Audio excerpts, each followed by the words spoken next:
Bonjour à tous, aujourd'hui nous allons plonger dans le monde des options binaires et nous nous familiarisons avec une stratégie efficace basée sur l'indicateur RSI, indice de puissance relative. Donc, si vous souhaitez apprendre à analyser le marché et à prendre des décisions éclairées, restez avec nous. Je vais vous montrer comment utiliser correctement l'indicateur RSI pour trouver des points d'entrée et maximiser vos chances de réussite. Commençons et faisons un pas vers l'indépendance financière. Le lien vers le courtier avec lequel j'échange se trouve dans la description. Bon visionnage. Commençons par la plateforme de TradingView. Je suis donc à l'aise sur la plateforme de TradingView. Ici, vous devrez vous inscrire ou vous connecter à votre account.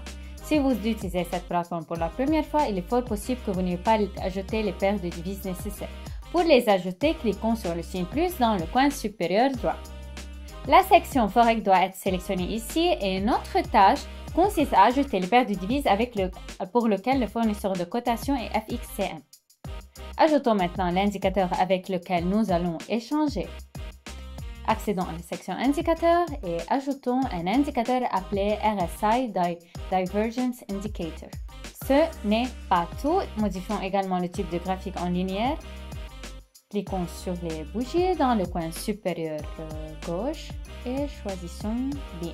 Grâce à la forme linéaire du graphique, il nous sert beaucoup plus facile de comprendre l'indicateur RSI. Passons maintenant à la façon d'échanger. Et donc, l'indicateur RSI est un indicateur qui nous montre l'indice de force relative.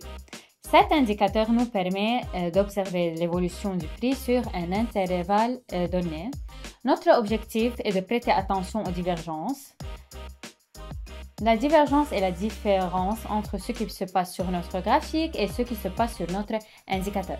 Par exemple, nous voyons que sur notre graphique, il y a eu un mouvement vers le bas, tandis que sur l'indicateur RSI, au contraire, il y a eu un mouvement vers le haut. Il s'agit d'un exemple de divergence ascendante et dans ce cas, nous ouvrons un accord pour une augmentation. Examinons maintenant la divergence descendante. Comme nous pouvons le constater ici, nous avons eu un mouvement vers le haut. Parallèlement, nous observons un mouvement vers le bas sur l'indicateur. Dans ce cas, nous ouvrirons un accord pour une diminution. Pour détecter une divergence descendante, nous nous intéressons au niveau supérieur. Pour rechercher une divergence ascendante, nous nous intéressons au niveau inférieur. Passons maintenant au trading. J'ai donc trouvé la première situation d'entrée. Voyons ce que nous voyons ici. Observons ce qui se passe sur le graphique. Sur le graphique, je vois qu'il y a un mouvement pour une diminution. Chaque minimum est inférieur au précédent. Parallèlement, sur l'indicateur RSI, je vois qu'il y a un mouvement pour une augmentation. C'est un exemple de divergence ascendante et dans ce cas, je vais ouvrir un accord vers le haut. Nous allons donc chez le courtier et ouvrons un accord.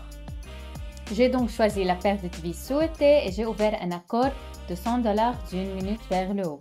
Pendant que cet accord est en cours, j'aimerais également vous parler du choix de la paire de devises. Le fait est que sur TradingView, une paire de devises que nous avons avec la marque OTC, donc lors du choix d'une paire de devises de trading pour ouvrir des accords, je vous recommande de choisir une paire de devises sans la marque OTC. Gardez cela à l'esprit.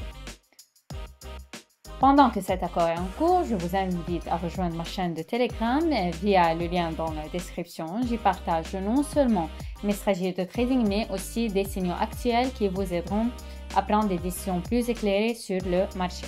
Abonnez-vous et gagnons de l'argent ensemble. L'accord a donc été conclu en plus, un excellent résultat.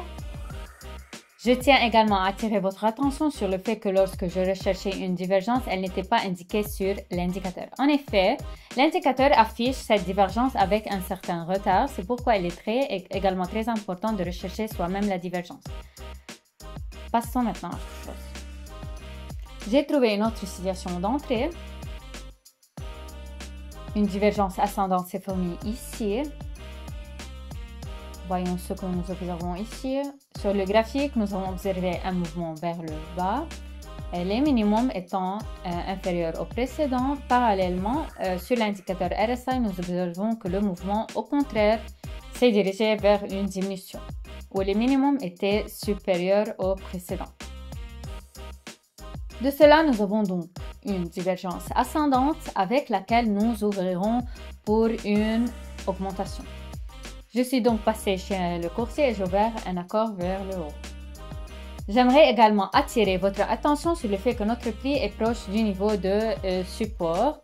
À partir de ce niveau de support, il est fort possible qu'un mouvement de retrait se produise. Ce niveau peut être considéré comme un facteur de confirmation.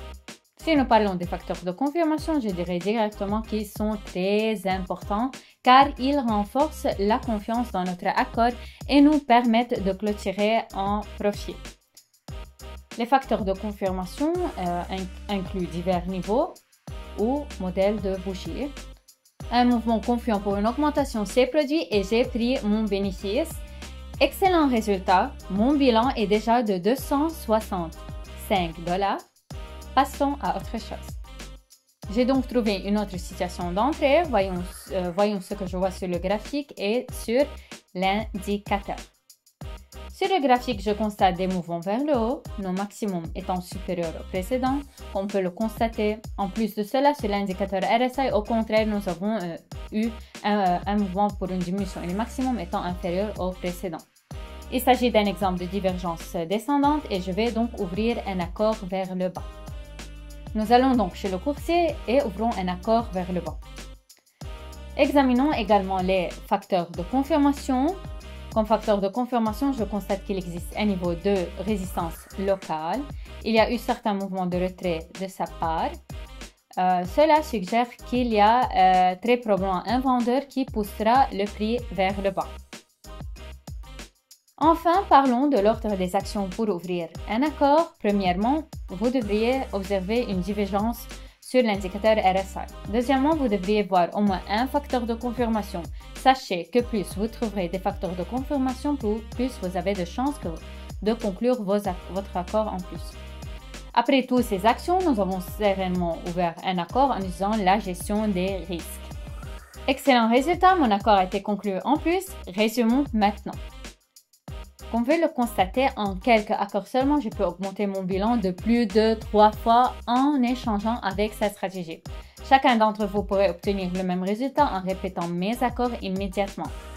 Comme vous l'avez constaté, la stratégie de l'indicateur RSI RSI s'avère très efficace si elle est appliquée correctement. N'oubliez pas que la clé de succès en trading réside dans la pratique et la discipline.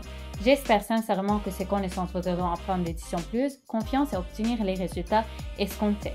Merci d'être parmi nous aujourd'hui. Bonne chance dans votre trading et au revoir à tous.